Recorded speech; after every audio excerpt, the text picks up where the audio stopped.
I stood at the edge of the garden reception, watching my ex-husband Marcus cut his wedding cake with his new bride, the woman he left me for.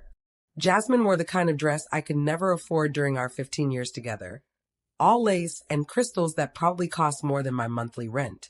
Marcus looked the same as always, smooth, confident, like he owned the world. Nobody noticed me standing there in the shadows between the string lights. I had RSVP'd no to this wedding, so my presence was a surprise I was saving for just the right moment. My emerald green dress felt like armor. My heels were weapons, and the folder in my clutch purse contained enough ammunition to blow up this entire celebration. But I am getting ahead of myself. Let me take you back to where this really started. Back to when I still believed in us. 15 years ago, I married Marcus Wilson thinking he was my forever. We met at a real estate conference in Charlotte. I was 27, fresh out of getting my license, excited about my future. He was 30, already successful, driving a nice car and wearing expensive suits. When he smiled at me across that hotel ballroom, I felt like the luckiest woman alive. Our courtship was a whirlwind. Fancy dinners, weekend trips. He made me feel special in ways nobody ever had. 6 months later, he proposed on a beach in Miami. The ring was modest but beautiful. I said yes without hesitation. The first few years were good, really good. We bought a house in the suburbs with a big backyard and a 2-car garage.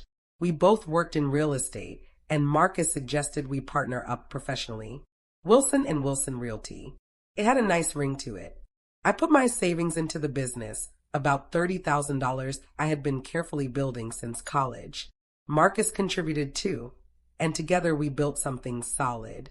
We worked side by side every day, showing houses to young couples, helping families find their dream homes, closing deals, and celebrating with champagne in our office.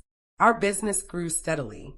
After 5 years, we were clearing 6 figures annually. After 10 years, we had 15 agents working under us and a reputation as one of the best boutiques in the area. But somewhere around year 12, things changed.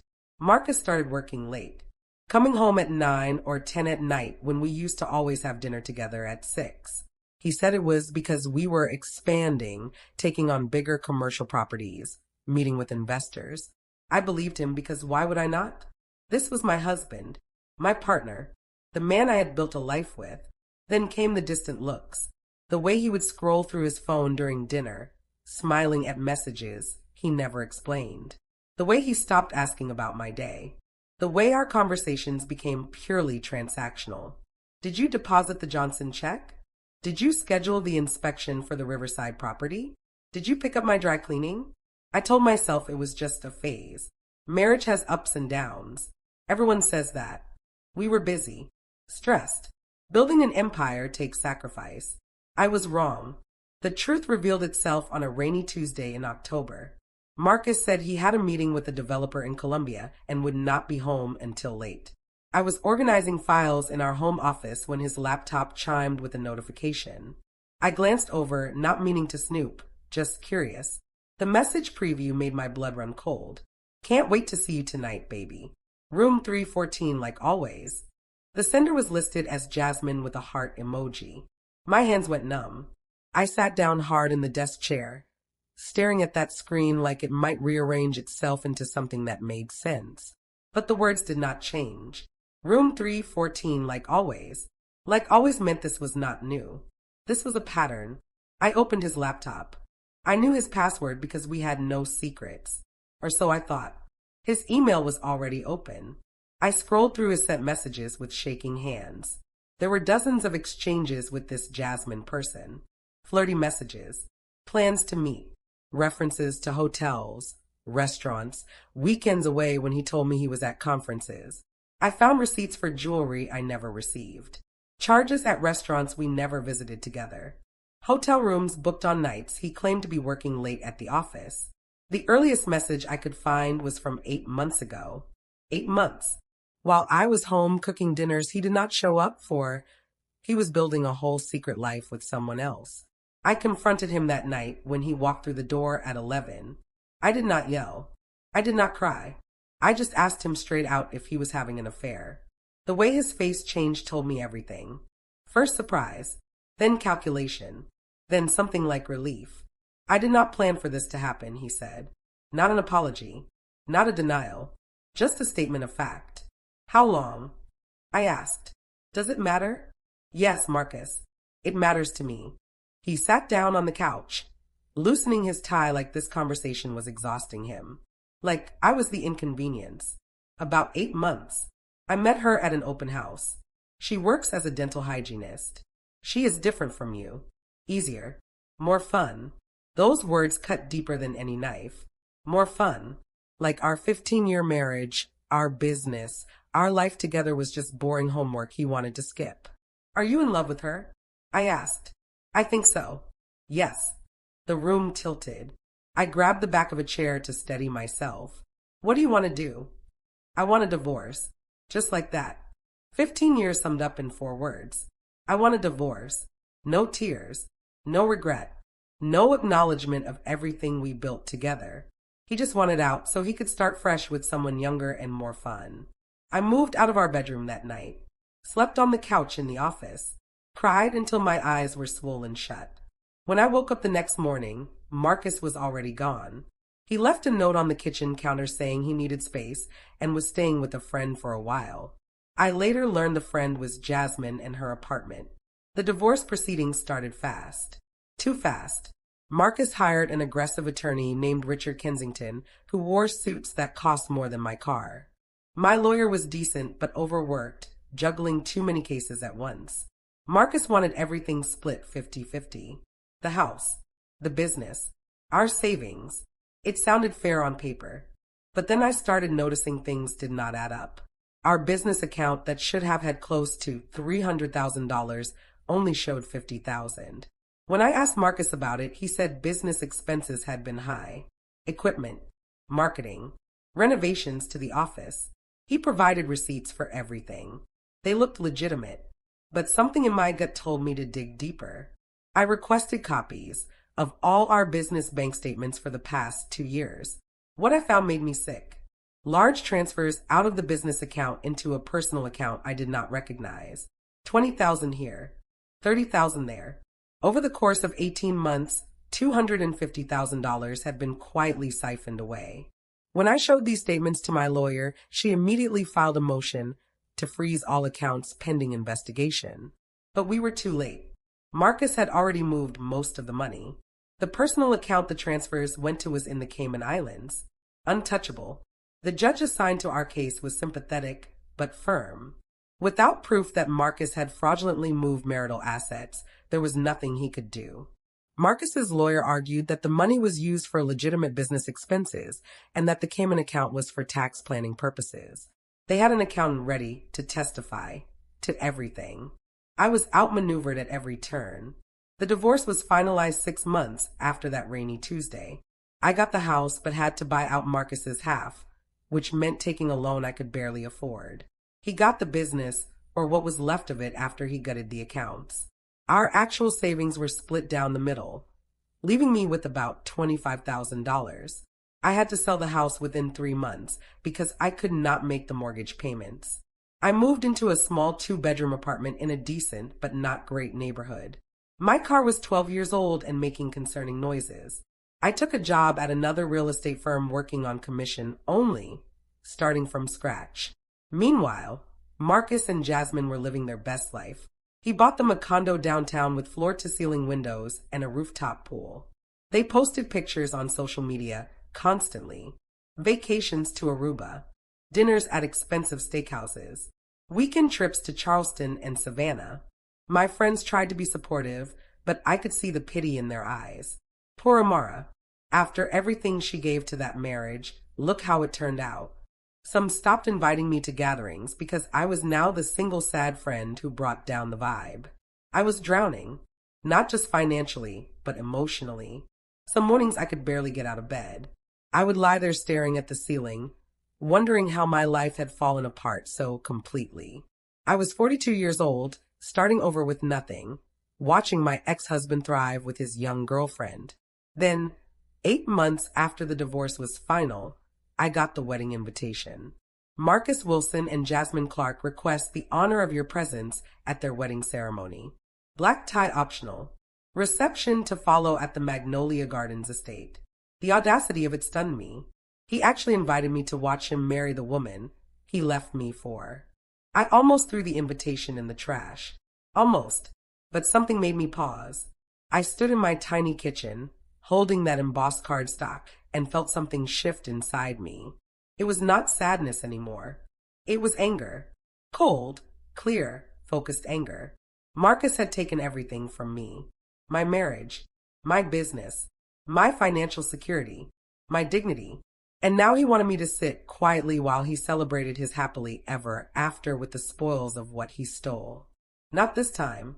I called my friend Denise that night. Denise and I had known each other since college. She worked as a paralegal and knew everyone in the legal world. I need a recommendation for a private investigator, I told her. Someone good. Someone who can find things people want to stay hidden. Denise did not ask questions. She just texted me a name and number. Devin Marshall. 20 years experience. Discreet. Thorough. I called Devin the next morning. We met at a coffee shop downtown. He was in his early 50s, stocky build, kind eyes that had probably seen every type of betrayal humans are capable of. I laid out the whole story. The affair, the divorce, the missing money, the offshore accounts. I showed him every document I had.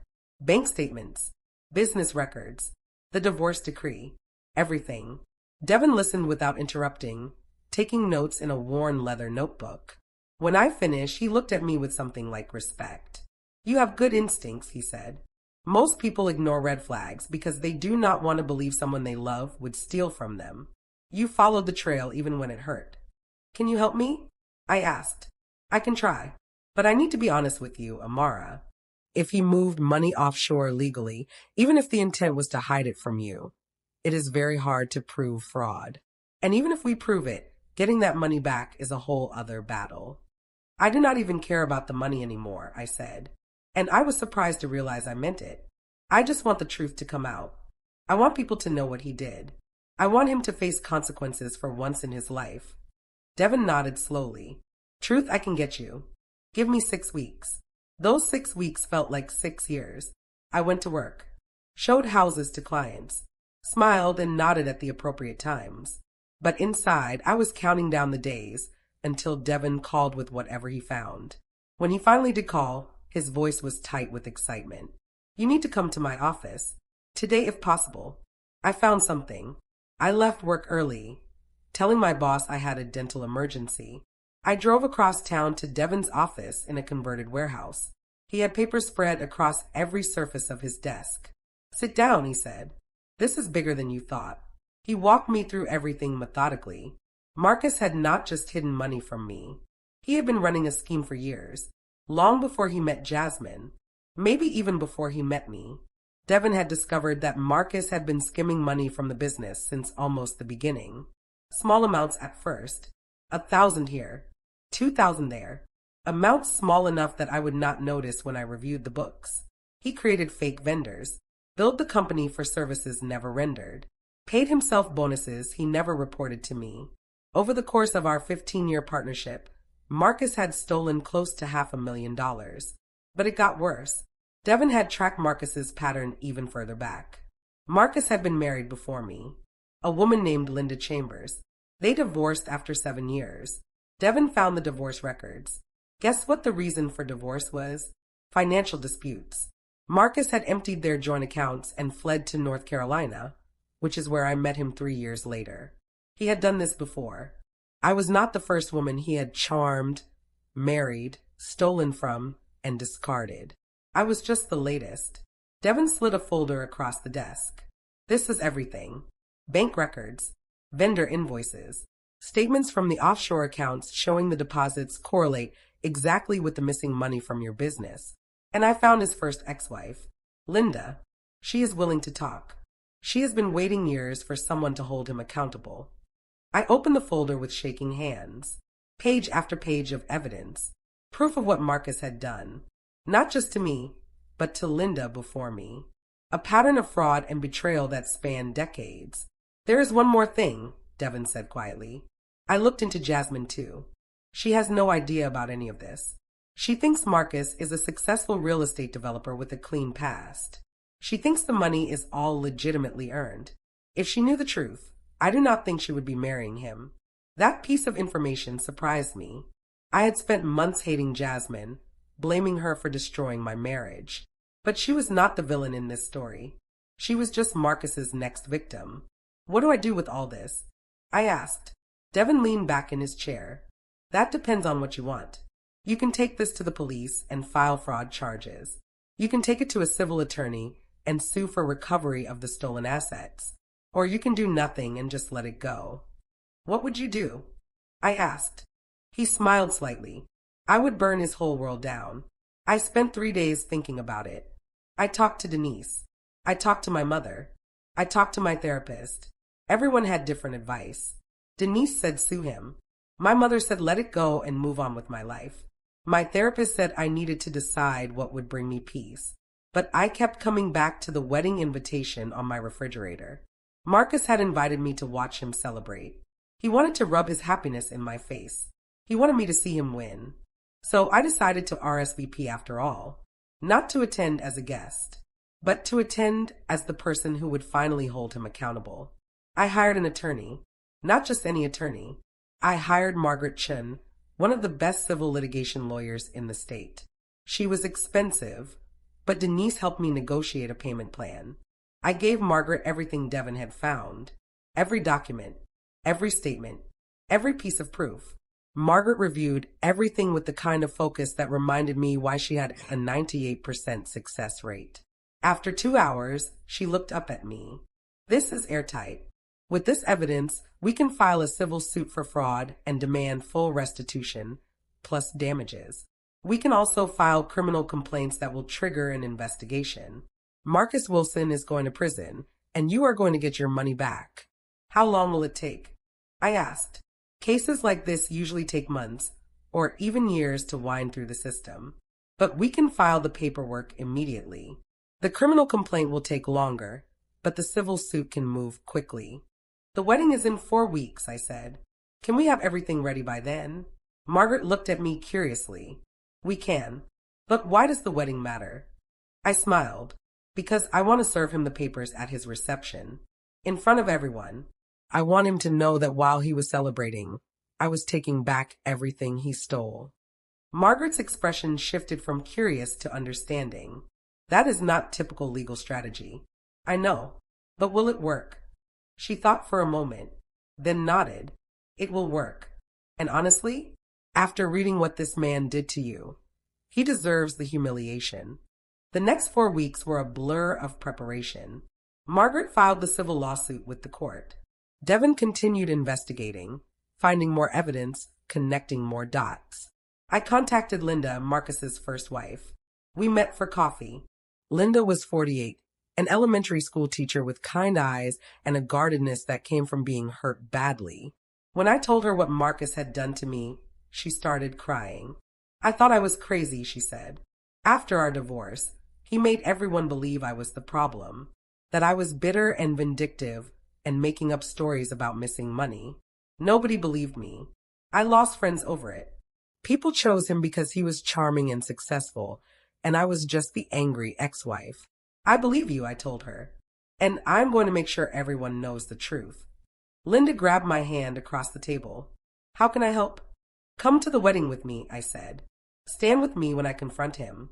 Be my witness. She agreed without hesitation. Margaret prepared all the legal documents. The civil lawsuit ran 73 pages. Every theft documented. Every false invoice noted. Every transfer traced. It was a roadmap of Marcus's fraud laid out in black and white. The criminal complaint went to the district attorney's office. Margaret had connections there. She made sure our case landed on the desk of someone who took white-collar crime seriously. 3 days before the wedding, I got a call from Detective Raymond Booker. He had reviewed our complaint and wanted to meet. I sat across from him in an interview room at the police station, feeling like I was in a TV show. This is compelling evidence, Detective Booker said. If everything here is accurate, Mr. Wilson committed multiple felonies. Wire fraud, money laundering, tax evasion, He is looking at significant prison time. When will you arrest him? I asked. We need to verify a few more things first. Interview witnesses. Subpoena bank records. But based on what I see here, I would estimate we will have a warrant within 2 to 3 weeks. His wedding is this Saturday, I said. Detective Booker raised an eyebrow. You want us to arrest him at his wedding? No. I want to do something first. But it would help if you could be nearby, in case he tries to run. He studied me for a long moment. Then something like a smile crossed his face. I will make sure we have officers in the area. The day of the wedding arrived. I woke up at dawn feeling strangely calm. I had imagined this moment for weeks, and now that it was here, I just felt ready. I got dressed slowly. The emerald green dress I had bought for this exact moment. Simple but elegant. Hair pulled back. Minimal jewelry. I wanted to look confident, not like I was trying too hard. Linda picked me up at noon. We had decided to arrive together. She was wearing a simple black dress and looked nervous but determined. Are you ready for this? She asked as we drove toward Magnolia Gardens. More ready than I have ever been for anything, I said. The venue was beautiful. An old plantation estate converted into an event space. Massive oak trees dripping with Spanish moss. Manicured gardens with rose bushes and fountains. White chairs set up in rows for the ceremony. We did not attend the ceremony itself. We waited in Linda's car in the parking lot, watching guests arrive. Marcus's family, his friends, business associates, people I had known during our marriage who stopped calling after the divorce. The ceremony lasted 40 minutes. Then the guests moved to the garden reception area behind the main house. String lights were hung between the trees. A live band played jazz music. Wait staff circulated with champagne and appetizers. It was the kind of wedding Marcus had never given me.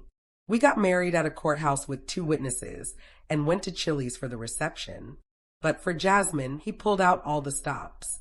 Linda and I waited until the reception was in full swing.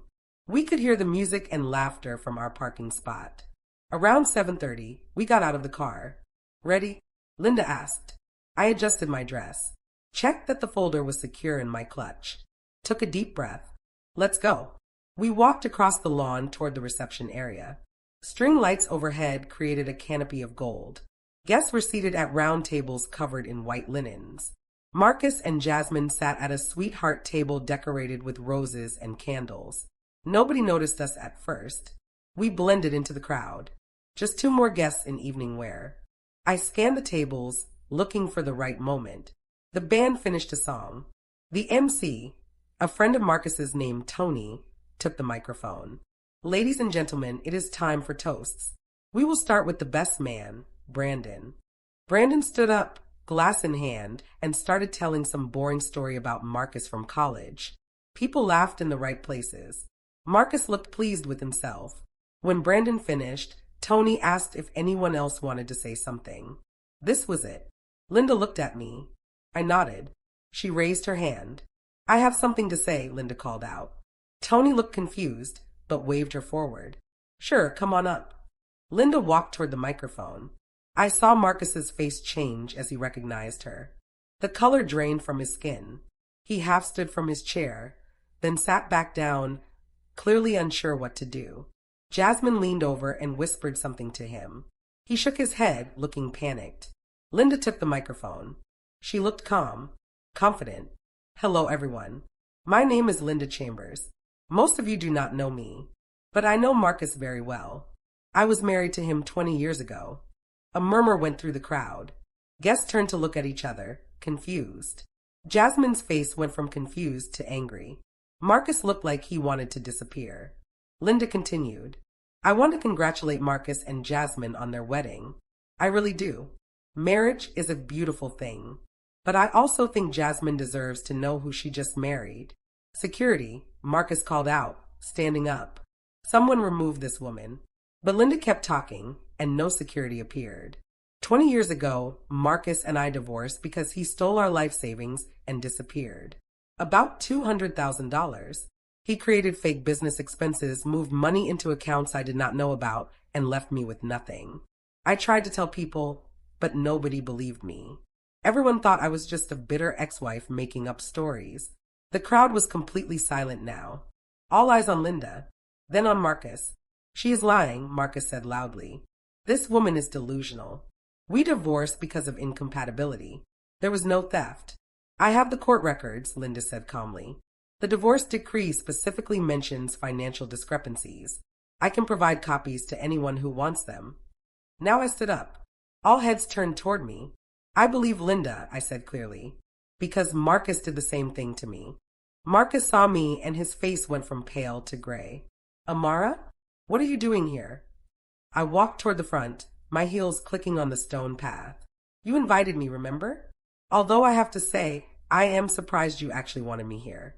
But then again, you always did enjoy rubbing your success in people's faces. Jasmine stood up now too, looking between Marcus and me with growing horror. What is happening? Marcus, who is this woman? I am his second wife, I said. We were married for 15 years. We built a business together. Wilson and Wilson Realty.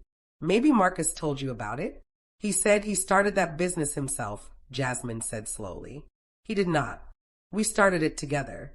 With my money, $30,000 I had saved. And over the course of our marriage, Marcus stole close to $500,000 from our joint business account. He moved it offshore, hid it, then divorced me and made it look like there was nothing left to split. The guests were on their feet now, some moving closer to hear better, others backing away like they did not want to be associated with what was happening. Marcus was shouting now. This is insane. You are both crazy. Guards, someone call the police. The police are already here, I said. And I was not lying. I had spotted Detective Booker and 2 uniformed officers standing at the edge of the reception area. They had been there the whole time, waiting. I reached into my clutch and pulled out the folder. I have proof of everything. Bank statements showing the transfers, fake invoices Marcus created, records from his offshore accounts. And today, I filed a civil lawsuit against him for fraud. I also filed a criminal complaint with the district attorney. I walked right up to Marcus and handed him the folder. You have been served. Marcus took the folder with shaking hands. His eyes scanned the first page, then the second. The color came back to his face, but this time it was red. Fury. You vindictive witch, he spat. You could not stand to see me happy, so you made up all these lies. DNA does not lie, I said calmly. Every document in there is real. Every bank statement is authenticated. Your signatures are on all the fake invoices. Your name is on the offshore accounts. This is not made up. This is you finally facing consequences for what you have done. Jasmine grabbed the folder from Marcus and started flipping through it. Her hands were shaking. The pages fluttered. Her face crumpled as she read. You told me you had $300,000 in savings, she whispered. You said it was from your business, but this says you stole it from your wife. Your 2 wives. Jasmine, baby, listen to me, Marcus started. But Jasmine was crying now, mascara running down her face. We used that money for our down payment. You bought my ring with stolen money. This whole life is built on fraud. It is more than that, I said quietly. Marcus has been running this scam for decades. Linda before me after Linda. And I am sorry to tell you this, but you would have been next. Jasmine looked at me with those ruined eyes. What do you mean? I pulled out another document. This is a prenup Marcus had drawn up 3 weeks ago. His lawyer sent it over by mistake to my attorney because his email auto-filled my name. You were supposed to sign it before the wedding. It protects all of Marcus's assets, the assets he stole. If you had signed it, you would have no claim to anything when he eventually divorced you too. Jasmine's knees buckled. Marcus caught her, but she shoved him away. You were planning to divorce me, she cried. Already? We just got married. No. Baby, that prenup was just a precaution, Marcus stammered. For legal reasons. It does not mean anything. It means exactly what she said, Jasmine screamed. You were going to do to me what you did to them. The guests were murmuring now. Phones out, taking pictures and videos. This was going to be all over social media within the hour. Detective Booker approached. Mr. Wilson, I need you to come with us to the station. We have some questions about financial irregularities in your business dealings. Marcus looked around wildly, like he was searching for an escape route. But there was none. Just hundreds of eyes staring at him, judging him. finally seeing him for what he really was. "This is not over," Marcus said to me. "I will fight this. You will not get a dime." "Maybe not," I said. "But at least everyone here knows the truth now." That is enough for me. The officers led Marcus away. He was not handcuffed, not yet, but it was still a walk of shame. Guests parted to let them through, then immediately started talking. Jasmine collapsed into a chair, sobbing. Some of her bridesmaids rushed over to comfort her. I almost felt bad for her. Almost. But she was young. She would recover. This would be a story she told someday about the crazy wedding that fell apart. Linda came over and hugged me. "We did it," she whispered. "We actually did it." "We did," I agreed. We walked out of that reception with our heads high. Behind us, we could hear the chaos. Guests leaving. The band packing up. The dream wedding turned into a nightmare. It felt like justice. The following weeks were busy. Margaret filed all the proper motions. Detective Booker opened a full investigation. Marcus hired a team of expensive lawyers, but the evidence against him was overwhelming. The media picked up the story. Local news ran pieces about the real estate developer accused of defrauding his wives. Business partners started coming forward with their own stories of shady deals and missing money. Marcus's world collapsed faster than I could have imagined. 3 weeks after the wedding that never was, the district attorney formally charged Marcus with 12 counts of wire fraud, 3 counts of money laundering, and 5 counts of tax evasion. He faced up to 30 years in prison. Jasmine filed for an annulment immediately. She also filed a civil suit against Marcus for fraud and emotional distress. I did not blame her. She was a victim too, just like Linda and me. The civil case moved faster than the criminal one. Margaret was brilliant.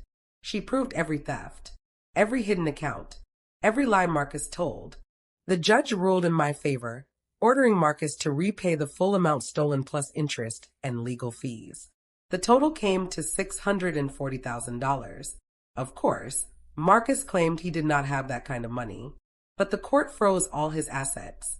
They seized his condo, his car, his offshore accounts, everything.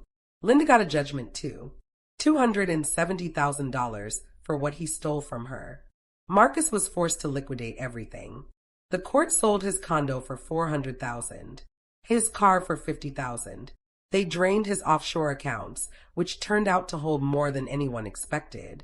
Over $700,000 hidden away. When all was said and done, Linda and I both got our money back. Every penny Marcus had stolen, plus damages, plus interest. Marcus, on the other hand, lost everything. While awaiting trial, he lived in a cheap efficiency apartment on the bad side of town. His lawyer fees consumed whatever money he had left. His reputation was destroyed. His business partners sued him. His family stopped talking to him. The criminal trial happened 6 months later. I attended every day of the 2-week trial. So did Linda. We sat in the gallery, watching Marcus try to explain away 15 years of fraud. The jury deliberated for less than 4 hours. Guilty on all counts. The judge sentenced Marcus to 12 years in federal prison. I felt a weight lift off my shoulders when I heard those words. 12 years. Not 30, but enough. Enough for him to think about what he did. Enough for him to lose the best years he had left. As they led Marcus out of the courtroom in handcuffs, he looked at me one last time. There was no defiance in his eyes anymore. Just defeat. I did not smile. I did not gloat. I just watched him go. Outside the courthouse, reporters swarmed us. Linda and I gave a joint statement. Today justice was served, I said into the microphones. Not just for us, but for everyone who has been betrayed by someone they trusted. Marcus Wilson hurt a lot of people. He stole from his wives. He lied to his business partners. He built his success on other people's pain. Now he will pay for that. The reporters asked if I was happy with the verdict. I thought about that question. I am not happy, I said honestly. I wish none of this had happened. I wish Marcus had been the man I thought he was when I married him. But since he was not, yes, I am satisfied that he is being held accountable. Linda and I walked away from that courthouse arm in arm. We had both been through hell. We had both lost years of our lives to a man who saw us as marks instead of partners. But we had survived, and we had won. Life after the trial was strange. I had my money back, which meant I could breathe again. I paid off my debts, bought a modest house, a reliable car, started rebuilding my savings. But more than that, I had my dignity back. I started my own real estate company, Amara Wilson Realty. I kept the Wilson name because I had earned it. I hired 3 agents who needed a second chance, people who had been knocked down by life and were ready to get back up. My business grew slowly but steadily. I worked hard, built a reputation based on honesty and integrity. Everything Marcus's business had not been. Linda and I stayed friends, real friends. We talked every week, had dinner once a month, laughed about how ridiculous life could be sometimes. One year after Marcus went to prison, Linda and I were having lunch at our favorite cafe. The sun was shining. The food was good. Life felt normal again. "Do you ever think about him?" Linda asked. "Sometimes," I admitted. "Usually when I am paying a bill, and remember that the money I am using is money he tried to steal from me. It makes me appreciate every dollar more." "Do you hate him?" I thought about that. No, I used to. But hate takes energy, and he does not deserve any more of my energy. I am just glad he cannot hurt anyone else. Linda raised her glass of iced tea. To surviving. I clinked my glass against hers. To thriving.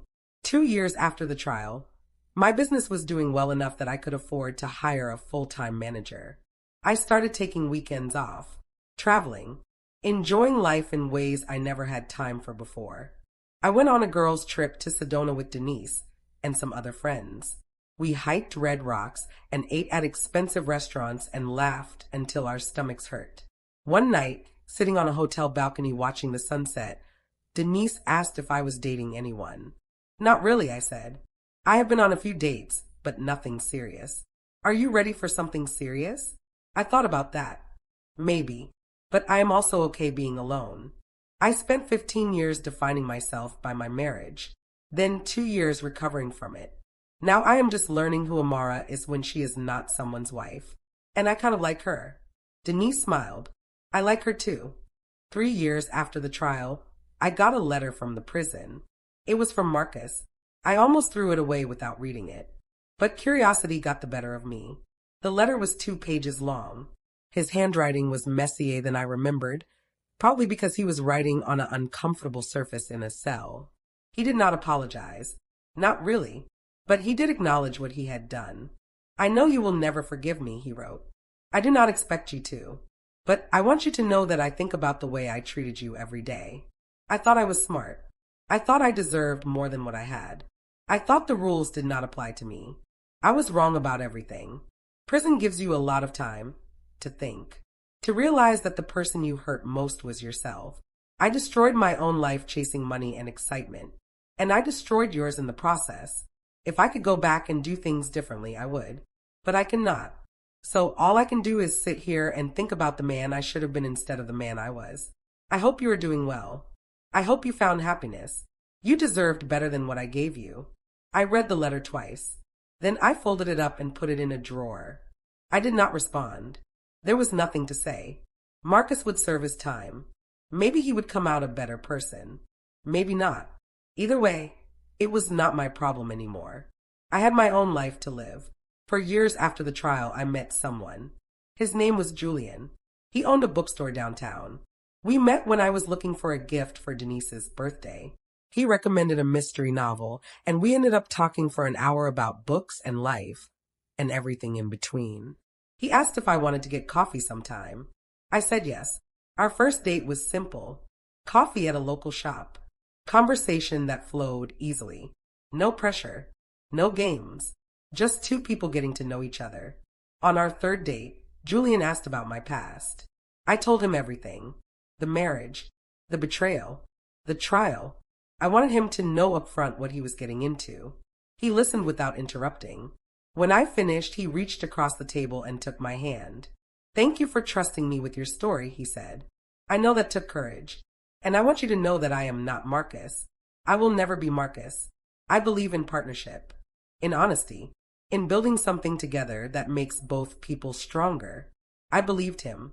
Not blindly, the way I believed Marcus, but cautiously. with my eyes open. We dated for a year before he asked me to move in with him. By then, I knew he was the real thing. Not perfect, nobody is, but honest and kind and steady. 5 years after Marcus went to prison, Julian and I got married. It was a small ceremony, just close friends and family. No big reception, no drama, just love and commitment and hope for the future. Linda was my maid of honor. During the ceremony, as Julian and I exchanged vows, I thought about how far I had come. From the woman crying on her couch after being discarded to the woman standing here, choosing love again. Not because I needed someone to complete me, but because I wanted to share my complete life with someone who valued it. The officiant asked if I take Julian to be my husband. I do, I said, and I meant it with my whole heart. At the reception, Linda pulled me aside. You know what the best revenge is? She asked. What? This. Living well. Being happy. Building something real. Marcus wanted to destroy you, but instead you rebuilt yourself into something better than before. She was right. Revenge was not the moment at his wedding reception when I served him papers and watched his world burn. That was justice. Revenge was standing here now, 5 years later, surrounded by people who loved me, married to a good man, running a successful business, and feeling genuinely happy. Revenge was Marcus sitting in a prison cell knowing that the women he tried to break were out here, thriving. Revenge was moving forward. 6 years after the trial, I visited the prison. Not to see Marcus. I had no interest in that. But I went as part of a program helping inmates prepare for life after release. I talked to a group of men about rebuilding after you have destroyed your life, about taking responsibility, about change being possible, but only if you do the hard work. I did not know if any of them listened, but I hope someone did. One of the men asked me how I forgave the person who hurt me. I did not forgive for his benefit, I said. I forgave for mine, because holding on to anger was like drinking poison and expecting him to die. I chose to let it go so I could be free. Another man asked if I would do it all again if I could go back. I thought about that. No, if I could go back, I would save myself years of pain. I would see the red flags earlier. I would protect myself better. But since I cannot go back, I choose to see what I gained from the experience. Strength, wisdom, the ability to stand up for myself. Those things have value. After the session, a guard approached me. That was powerful, he said. We do not get many speakers who have actually been through what these men have put others through. Most come in with judgment. You came in with understanding. That matters. I left the prison feeling lighter somehow. Like I had closed a chapter one did not even know was still open. 7 years after the trial, Marcus was released on parole. He served 8 years of his 12-year sentence. Good behavior. I heard about it through Linda, who still kept tabs on him.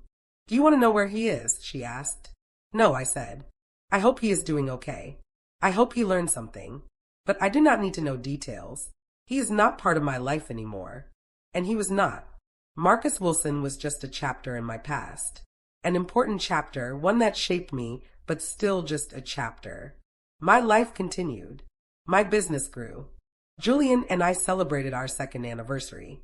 I started mentoring young women who were going through divorces, helping them navigate the financial and emotional challenges. I never forgot what I went through, but I did not let it define me either.